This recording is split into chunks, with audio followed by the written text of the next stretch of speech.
तुर्कान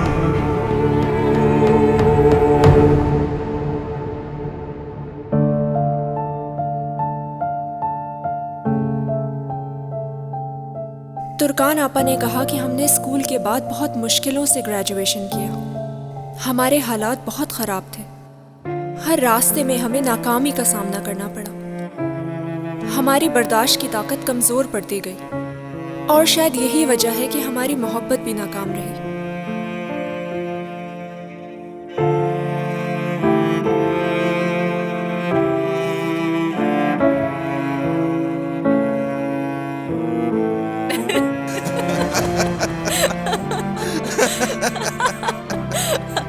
यार लेकिन जानते हो कौन सी बात अब तक नहीं भूली हूँ मैं। ये उस दिन की बात है जब हम फर्स्ट टाइम मिले थे। उस दिन मैं बहुत ज्यादा एक्साइटेड थी और मेरा दिल इतनी जोर जोर से धड़क रहा था, मैं तुम्हें क्या बताऊँ। जिंदगी में पहली बार किसी आदमी से ऐसे मिलने जा रही थी और फिर जब मैं वहाँ अंदर दाखिल हुई और तुम्हें अपने सामने देखा मैं जोर जोर से कांपने लग गई। मुझे लगा जैसे मैं किसी और ही दुनिया में आ गई हूँ। मतलब कुछ समझ ही नहीं आ रहा था मुझे। मैं वो दिन कभी नहीं भूल सकती। और तुम भी बहुत एक्साइटेड थे। एतराफ करो इस बात का, सही कह रही हो ना? एडमिट करो करो ना।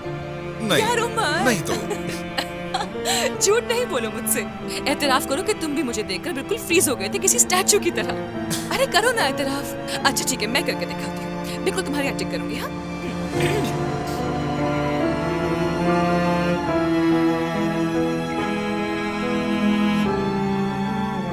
देखो जरा यार मैं हैरान हो गया था क्योंकि तुम बहुत खूबसूरत लग रही थी। तुमने एक्सपेक्ट नहीं किया था ना? और तुमने मुझे क्या कहा था कि तुम खूबसूरत हो। अम्मी ने जितना बताया उससे ज्यादा तुम खूबसूरत निकली थी। अच्छा बस करो ना उमर, शर्मिंदा नहीं करो मुझे कुछ समझ नहीं आया, बस कह दिया मैंने। तुमने उस दिन एक लफ्ज कहा था जो मुझे अभी याद नहीं आ रहा। बताओ जरा क्या कहा था? मुस्तकबिल को लेके कुछ था। कहा था कि जिंदगी गुजारने के लिए कुछ ऐसे ही कहा था, मुझे याद नहीं आ रहा। तुम बताओ ना।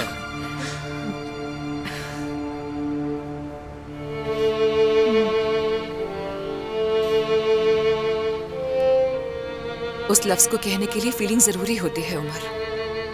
फीलिंग बताती है कि आपका रिश्ता आगे कहां तक जाएगा।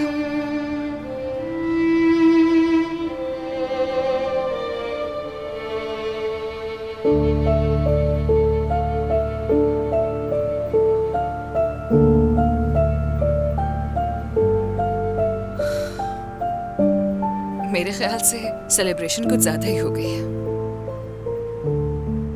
मेरा सर बहुत घूम रहा है। जानता हूं मैं।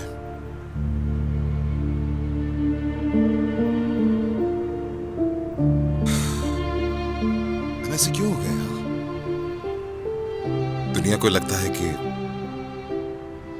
हम दोनों इस तरफ मुड़ेंगे, लेकिन हम कोई दूसरा रास्ता इख्तियार कर रहे हैं। क्या बेवकूफ हो गए हम लोग? शायद दो मुसाफिर जिनकी मंजिलें अलग थी।